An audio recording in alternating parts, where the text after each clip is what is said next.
আসসালামু আলাইকুম। মাই spicy kitchen life চ্যানেলটিতে আপনাদেরকে আরও একবার স্বাগত জানাচ্ছি। আমি ফারজানা হোসেন।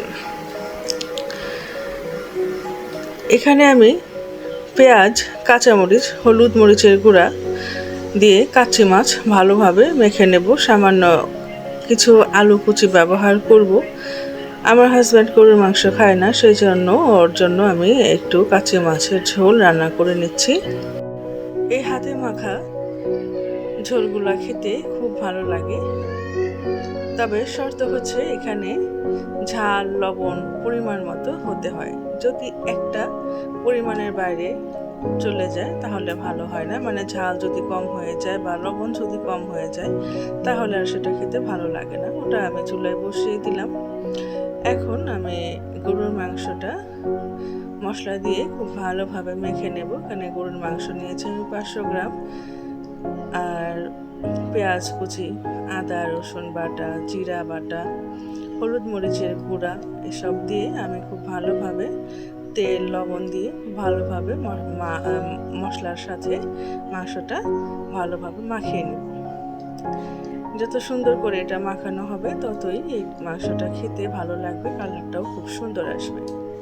তো আমি আপনাদের সাথে কথা বলতে বলতে একটা কথা বলি যে আমার ভিডিওটি যারা দেখছেন তারা একটা লাইক করে দেবেন, ভিডিওটি সম্পূর্ণটা দেখে একটা কমেন্ট করবেন। যদি কারো ভালো লেগে যায় তবে সাবস্ক্রাইব করে নেবেন। যারা করেছেন তাদেরকে অসংখ্য ধন্যবাদ, কিন্তু দয়া করে কেউ আমার ভিডিওটি স্কিপ করে দেখবেন না। আমি গরুর মাংস মাখাতে মাখাতে এখানে কাঁচি মাছের ঝোলটা প্রায় হয়ে এসেছে। এটা হতে খুব একটা সময় লাগে না, কারণ এখানে আলু কুচি কুচি করে দেওয়া আর কাঁচি মাছ, তো তেমন একটা সময় লাগে না। তো যা হোক, এটা প্রায় হয়ে গিয়েছে। তারপরে আমি অন্য একটা রান্নায় চলে যাব। এখন আছে কিন্তু মেঘলা আকাশ, মেঘলা আকাশে গরুর মাংস রান্না করতে খেতে ভালোই লাগে। দেখেন আমি তেল গরম করে নিলাম একটা হাঁড়িতে, আর সেখানে আমি মশলা মাখানো মাংসগুলো দিয়ে দিচ্ছি। এটা আমি বুটের ডাল দিয়ে রান্না করব, সেই জন্য একটু হাঁড়িটা বড় নিয়েছি। এটা আগে ভালোভাবে কষাবো। আর এখানে আমি বুটের ডাল কিন্তু আগেই ভিজিয়ে রেখেছি আমি কয়েক ঘন্টা।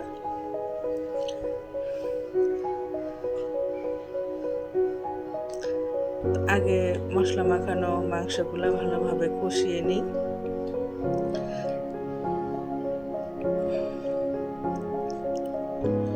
গরুর মাংস সবাই প্রায় খেতে ভালোবাসে, কিন্তু এই মাংসটা কিন্তু সবাই সেই রকম টেস্ট করে রান্না করতে পারে না। অনেকেই বলে যে গরুর মাংস রান্না করেছি কিন্তু টেস্ট হয় না। কেন হয় না সেটা হলো যে আমার কাছে মনে হয় যে প্রত্যেকটা রান্নার টেস্ট হওয়ার জন্য আগে যেটা প্রয়োজন সেটা হচ্ছে মশলার পরিমাণ। যদি মশলার পরিমাণ ঠিকঠাক মতো হয় তবে কিন্তু এই গরুর মাংস রান্নাটা খুব ভালো হয়। আর অবশ্যই আপনি যতই মশলার পরিমাণ ঠিক দিন না কেন, ভালোবাসা থাকতে হবে।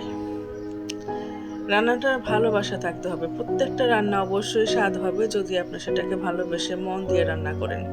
যে কোনো কাজ আপনি যদি মন দিয়ে রান্না করেন, যে কোনো কাজ যদি আপনি মন দিয়ে করেন তাহলে অবশ্যই সেটা খুব ভালো হবে। আর রান্নাটা তো একটা ক্রিটিক্যাল জিনিস, এটার মধ্যে অবশ্যই মনোযোগ সহকারে ভালোবাসা দিয়ে করলে রান্নাগুলো ভালো হয়। তারপরে মশলার পরিমাণ তো অবশ্যই আছে, জাল দেওয়ার পরিমাণটা আছে, কীরকম জাল হবে, কীরকম কতটুকু মশলা হবে, কোন মশলাটা কখন দেওয়া হবে, এই সমস্ত কিছুর উপরে কিন্তু আসলে খাবারের টেস্টটা নির্ভর করে। আমার কথা বলতে বলতে ওইটা প্রায় হয়ে গেছে, অনেকক্ষণ পক করে ফেললাম। এখানে আমি ভেন্ডি ভাজি করব। এই ভেন্ডিগুলো আমি পাতলা পাতলা করে কেটে নিয়েছি। তো এটাকে আমি কড়াইটা ভালোভাবে গরম করে নিয়ে পেঁয়াজ দিয়ে তারপরে ভেন্ডিগুলো দিয়েছি। এটা প্রায় হয়ে যাওয়ার কাছাকাছি তখন আমি এখানে লবণ দিলাম। লবণটা কখনোই আমি শুরুতে দেই না, শুরুতে ভেন্ডিতে লবণ দিলে সেটা আর ভালো লাগে না খেতে। পিছিল ভাবটা থেকে যায়। আমার ভেন্ডি ভাজি কমপ্লিট হয়ে গিয়েছে। এটা খুব সিম্পলভাবে আমি করেছি, কিন্তু এটা খেতে খুব ভালো লাগে। আর এর পাশে আমার বুটের ডালও প্রায় রান্না করা হয়ে গিয়েছে, মাংস দিয়ে বুটের ডাল। আর কিছুক্ষণ এটা আমি চুলায় রাখবো। এখানে আরেক চুলায় আমি দিয়ে দিলাম সবজি। এখানে মিষ্টি কুমড়া, কাঁকরোল, পটল, আলু এসব দিয়ে আমি একটা সবজি রান্না করব। ওই যে বললাম যে আমার হাজব্যান্ড গরুর মাংস খান না, তার জন্য এই আয়োজন। এখানেও আমি এটা হাতে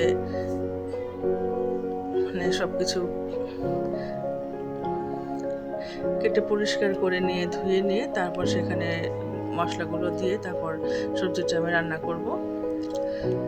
এখানে আমার গরুর মাংসটা হয়ে গিয়েছে। আর এখানে দেখুন আমি সবজিটা মশলার সাথে খুব ভালোভাবে মাখিয়ে নিয়েছিলাম, সেটা কুকড হয়ে গিয়েছে। এখন এটাকে আমি বাগার দিয়ে নেব। দেখুন আমার সবজিটা অনেক ভালো হয়েছে দেখতে। সবজিটার মধ্যে আমি খুব একটা ঝোল রাখবো না, গা মাখা মাখা হবে। এখানে আমি বাগারের জন্য পেঁয়াজ, রসুন, 5 ফোড়ন, কালো জিরা আর শুকনো মরিচের ব্যবহার করেছি। এটা আমি পেঁয়াজটা খুব বেশি ভাজা ভাজা করিনি, নরম করে নিয়েছি, কারণ এটা আমি সবজি বাগার দিচ্ছি। তো পেঁয়াজটা যখন সেদ্ধ সেদ্ধ মুখে লাগবে খুব ভালো লাগবে। তো হয়ে গেল আমার সবজি রান্না করা। খুদা হাফিজ।